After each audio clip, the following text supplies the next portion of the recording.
Hello everyone, and welcome to day 86 of the longing. What place shall I visit today? Wow, these mushrooms actually seem like they're coming along very quickly. A mushroom is slowly regrowing here. I wonder how long these take. I don't know. But hopefully these green mushrooms are the same green mushrooms as the big ones, and I don't have to do some special thing to like knock down one of the big mushrooms and take it up here. I'm gonna take a quick look over at the big mushroom room before I move on to what I thought I'd do today. Is I'd go to the coal mine and start mining coal and see how quickly we can do that. It's possible that it'll take a very long time indeed, and it might be too boring to do it that way, but I don't know. We'll see. I left off, one thing that I started talking about and didn't finish talking about was about the evolution of ideas and how ideas, the ideas get passed along just like genes get passed along, whereas in traditional evolution, biologically speaking, an animal that has a gene that gives it an advantage in its life that allows it to live, it lives on and it passes its genes to the next generation, and so those good genes keep moving forward. Whereas an animal that has genes that cause it to die or do so poorly that it dies, that animal does not live long enough to pass its genes on, and therefore it never those genes don't stick around. And a similar thing with ideas that are going to interest people and stay around such that they can be told to new people, they're going to stick around, and ones that don't do so. Let me see. This really seems like, you see this line that goes up? I don't really understand what this line is. It certainly implies that there's something going on here. I wonder if I can like jostle a mushroom 3 by mining here. Granted, I'm not getting much further. No, it doesn't. I think if I could, there'd be like a little animation of one of the mushrooms wiggling. And I don't see anything of the sort. So, I suppose not, then. Oh well. I won't know how to get those mushrooms. Because I really hope that these mushrooms in the middle are not the ones I just planted. Because and then these ones are separate. I hope that I can figure out how to make this work.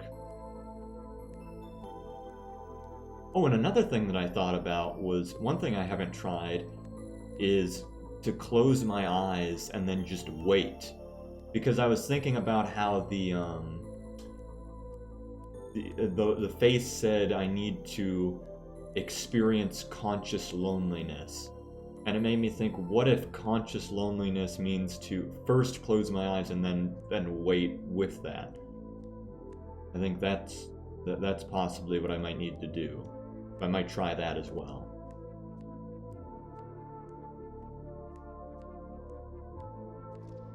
But so you might be thinking about the whole evolution of ideas thing. Isn't that a good thing? And sometimes it is a good thing. I think that it makes sense when it's a good thing, of how people like an idea and they spread it, and if people don't like an idea, they don't spread it, right? But there are traps here, just like in evolution, in biology, there are traps there, like parasites that it's useful to be a parasite, so some things just devolve, sort of. Like I think there was even a parasite that was a super rare occurrence, that it lost its ability to process oxygen. I think I've heard that pretty much never happens. but because it was so used to only needing to get its energy directly from its host, it didn't need that anymore, so it sort of like devolved that. It lost that. And there's other examples of things where you can sort of get into a valley, an evolutionary valley, so to speak, where evolution in any direction, where in the long term evolution in that direction might be good for the for that creature. In the short term, any step in that evolutionary direction might cause the creature more harm than good. I can't think of a simple example of that to help you understand, but I guess you just gotta take my word for it then. But in ideas, you'd get things like, for instance, chainmail. Chainmail is sort of this an idea or a thing of words that it's an evolutionary thing where it continues because people have, like, if you say a chainmail, for instance, it says pass this along to 10 people or the curse of the evil ghost is going to get you.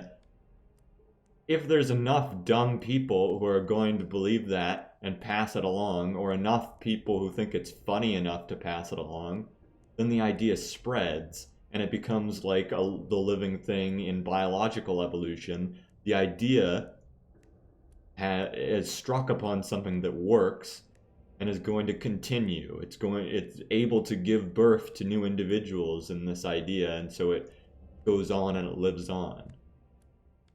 Same with viruses, and the chainmail is like that sort of a virus. It's like all these things, and specifically how I wanted to relate this is that,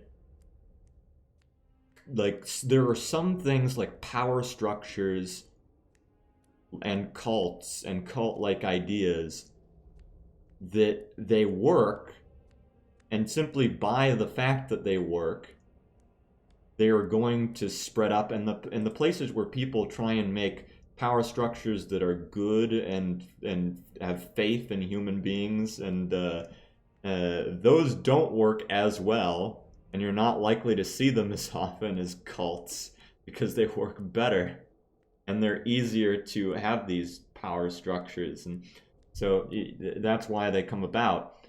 It's just they naturally, through evolution and survival of the fittest, sadly, they win out. And I'm going to try and describe maybe some aspects of like cults, I guess, and it's especially how they relate to AA, which is what I was talking about last episode. If you just came into this episode without hearing the last episode, you're probably like, what the fuck is he talking about? But there is sort of this a discussion about whether or not AA is a cult or not. And I think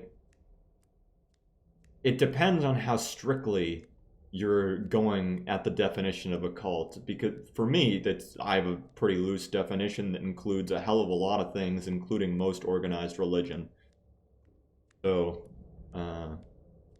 take that for what you will, I guess. Just get that piece of coal that just fell. Give me that coal. But what AA does is something that a lot of groups, predatory groups, do. Is they find weak people or in a poor position in life and desire change, and they try and reform those people in their desired image. And you see this all over the place in predatory power structures. And that's basically what a cult is it looks for weak people and it tries to reform them in the image, the desired image of the person who is the personality of the cult. And sometimes this can be better than others. It depends, I guess, on how much you like the personality of the cult image. If it's a good image, like some people would argue, like it's okay in Alcoholics Anonymous case, because in the Alcoholics Anonymous case, the image that it's trying to form people in is an image that might be better for them. But then, like, some people would then argue, well, the thing with Alcoholics Anonymous, like, that you're kind of going at it from this hope that, oh, it's trying to turn people into people who are able to then live for themselves, and like they can be functioning members of society that are independent and all that. But that's not necessarily what Alcoholics Anonymous always does. The very fact that it tries to break people down, and it tries to tell them that it's their fault that everything that has happened to them has happened to them, everything negative in their life is their own fault, and the outside world is dangerous. Those kind of ideals and premises of Alcoholics Anonymous are precisely the kind of ideas that prevent a person from being able to live independently on their own, and it makes them dependent on the group in the same way that a cult makes people dependent on the group. And which one of these ones? The coal one. I think the far one is the coal one. I got distracted in my head from what I was saying because I was thinking about this. Before we go, right, let's find the coal place before I try and start again. And also, no, we can't grab that coal. It disappears. Sometimes the coal disappears when it falls. Other times it sticks around for a little bit. Still do not know what this weird plank thing is. Okay, let's go to mining. This is going to take a while. I'm not the strongest, but luckily I have plenty of time. Well, I guess that's it for the sound for a while. Let's see how long this takes. And let me try and think of exactly where I was in what I was talking about.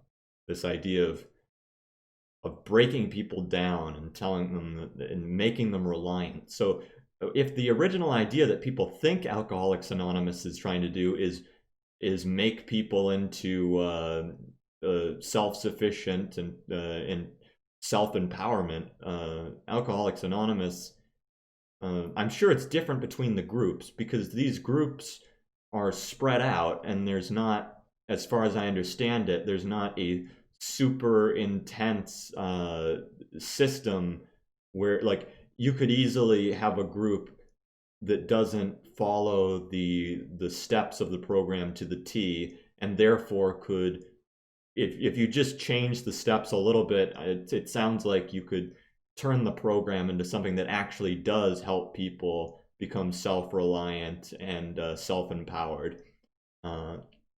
But as it is, if you do follow the steps, it sounds like it does not self-empower people. It makes them reliant on the group. It takes them from one addiction into a new addiction, sort of like in the Chocolate Boy episode of Hey Arnold, as I was talking about.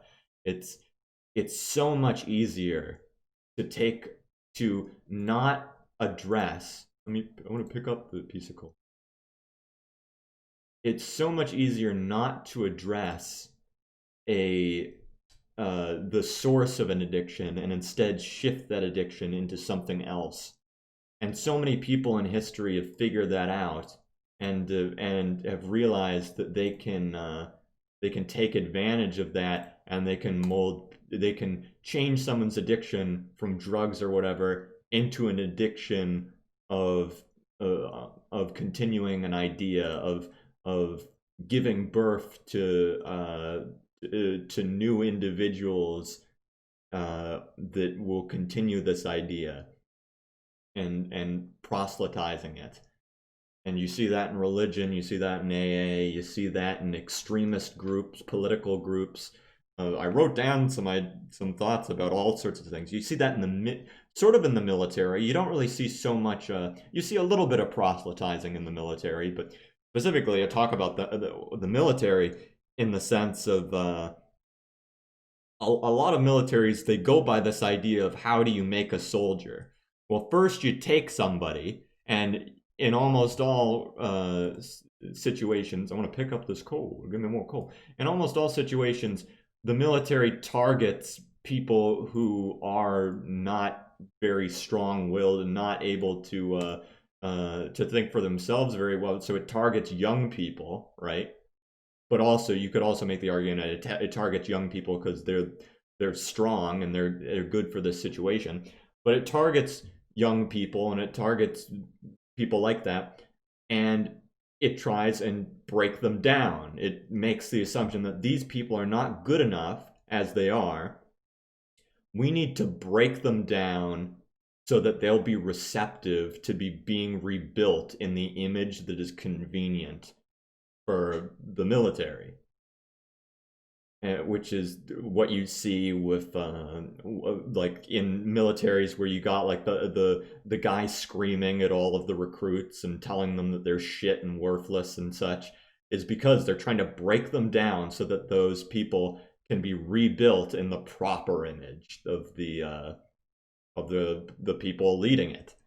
And in the case of a military, the proper image is a loyal soldier who follows orders and is able and to do all these things and is able to pull the trigger when asked of them and such. So it's a very creepy thing. I certainly hope that we get more than one piece of coal when we do this. When it finally completes this little thing. Oop, that piece of coal did not stick around when it fell. So you got that in the military. You got it. The whole like idea of like I say religion, but then you ask like what really is the difference between religion and a cult? And I've heard some people say, well, a cult is just a religion where the creator, the head of the cult is dead. If so, the second your cult leader dies, you become a religion. And I think there's something to that. A lot of people they hear the word cult and they oh, that's a word for something bad, but my religion is good, so therefore it's not a cult. I don't subscribe to that.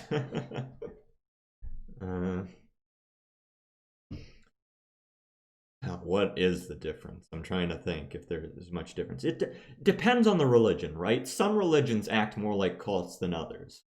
There are some religions that they prey on the weak. They try and tell people that they're worthless, they have original sin, and they need to repent. They need to accept our ideals. They can only find salvation if they accept the way we do things. And then once they accept the way we do things, they have to pass along the idea of our church and the idea of our one true religion. And they have to bring in more people. They have to have children, and they have to bring up their children in the way of their church. And that is the only way forward. And like I said, this is the most natural, the most might makes right, the most survival of the fittest type of idea, where of course these power structures and these religions and these cults continue and they exist simply because these horrific power structures make sense in how evil they are and how easily they work. That it just makes sense that this would happen, and that like it only takes it to happen once for people to realize, oh, this works, we'll do this. And it's sad, but that's the way it is. But not all religions are like this. It's on a spectrum, right? You got some religions like, if Reddit's to believed, recently there's been sort of this, I don't know how to pronounce Sikhism. I have no idea how to pronounce it, and I haven't bothered looking it up. But if there's sort of it might just be synchronicity or whatever the word is that I've been noticing this more and more recently. But I've been noticing a lot of praise to the Sikhism, and people talking about it. And if it's to be believed, it sounds like it would be the most likable religion that there's ever been, in the sense of it's a religion in which it accepts everyone. It has compassion for all people, and it's trying to help everyone, and it does not proselytize. It just it lets people be and accepts people for the way they are. Which that's like every good thing anyone has said about religion that is generally bullshit might actually be true about that religion. And we got a freeze here. We got a freeze. And we're back. But I haven't done enough research besides being exposed to a couple Reddit threads that seem to be singing the praises of that religion. So uh, I don't know for sure. In the same way, like there's so much to know about everything, and it's hard to be knowledgeable about all these different things. Give me the coal. Give me the coal that's fallen. Pick it up. Pick it up. Good.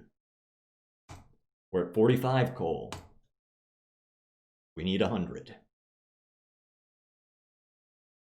So there's all these. This religion exists on a spectrum of how predatory it can be, from being extremely predatory and lacking in being able to help people to being the opposite. And it seems like, honestly, as far as I can tell, more often than not, it's predatory and it exists for itself more than it exists to actually help people. Which is sad. There's sort of this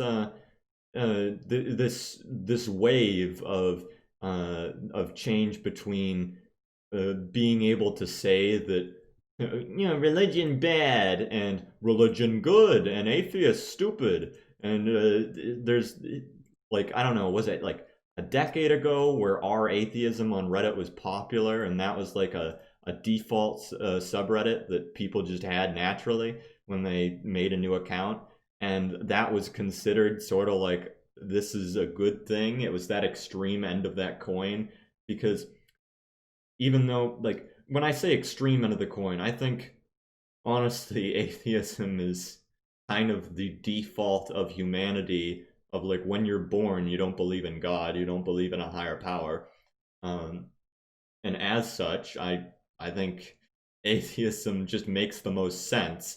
So I wouldn't say that atheism is not an extreme. However, the subreddit r atheism, it leaned towards an extreme version of that, in which it was looking down on people who believed otherwise.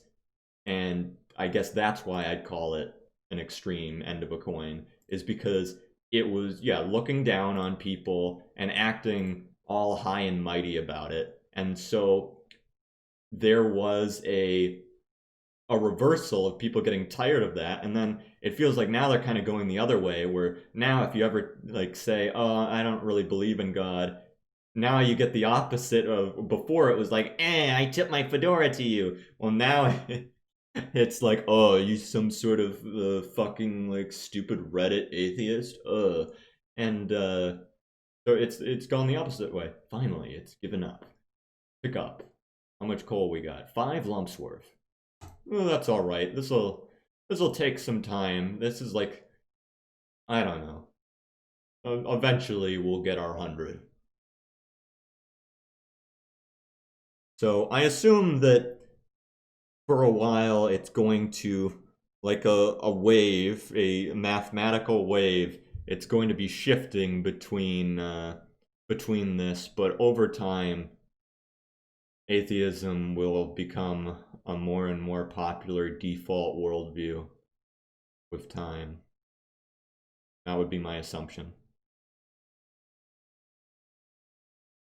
Then, after, let's see, what else do I have got written down? I wrote down military, religion, AA, cults, extremism. That's the last thing, I guess, that political extremism and like hatred and such. You see groups building up like neo-Nazis and white supremacists and all sorts of stuff, where they prey on weak people and they tell them, oh, all of your faults, like, whereas some things like AA and religion will tell you that all of your everything bad that's happened is because of you. Uh, in extremism and racism and hate, those type of groups, they don't tell you that the problems are your fault. They tell you it's a scapegoat of somebody else. It's somebody else's fault. It's like the Jews or the blacks or something like that. And or a political group that they don't like. It's all their fault. All of this bad stuff is their fault. And then that's really intoxicating to hear that as well. It's more intoxicating to hear than to tell someone that all of their problems are their own fault. But both of those things are bad, because in reality, a lot of problems in a person's life are neither their fault nor anyone else's fault. They're just things that have happened, and they're nobody's fault. And it's hard to sit with that. It's much easier to be able to tell yourself there's a reason for things. It's so much harder to sit there and say, yeah, there's not an easy reason that I can point to for this. I just have to accept this. Pick up that coat over there. Give me this. Give me this before it disappears.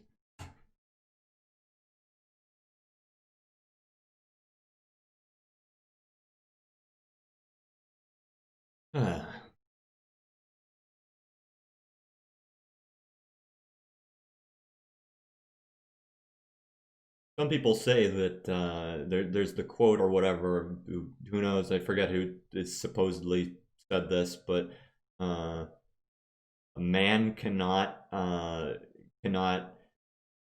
better himself without pain, for he is man is both the uh, man is both the marble and the sculptor. So it's implying that change is painful because we literally have to break ourselves apart in order to change ourselves into our preferred image. And so some people might say, well, isn't it fine then? Like, it's like if these groups are just helping people to become what they want to be, but that's not the case.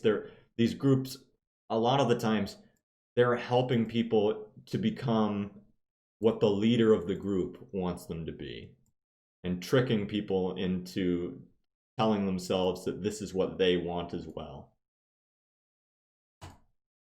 Yeah.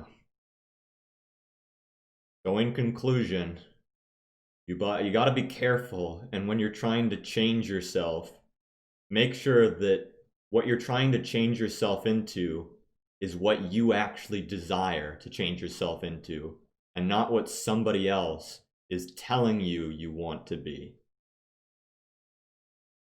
And even when you're trying to be careful, even when you're trying to change yourself, ask yourself, do I even need to change? That was something that in Hoseki no Kuni I've only watched the anime of season 1, but the main character Thos, she wants to change, and she is literally, in the sense, both the marble and the sculptor, because the characters in Hoseki no Kuni are made of minerals, and they can, as Thos does, she ends up losing bits and pieces of herself, and in those pieces she loses parts of her personality and her memories, and she has to replace them with other parts. And when she does so, she changes.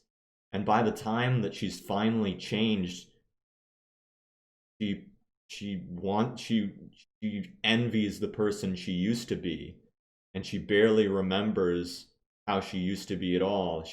That's how much she's changed, and she's not sure.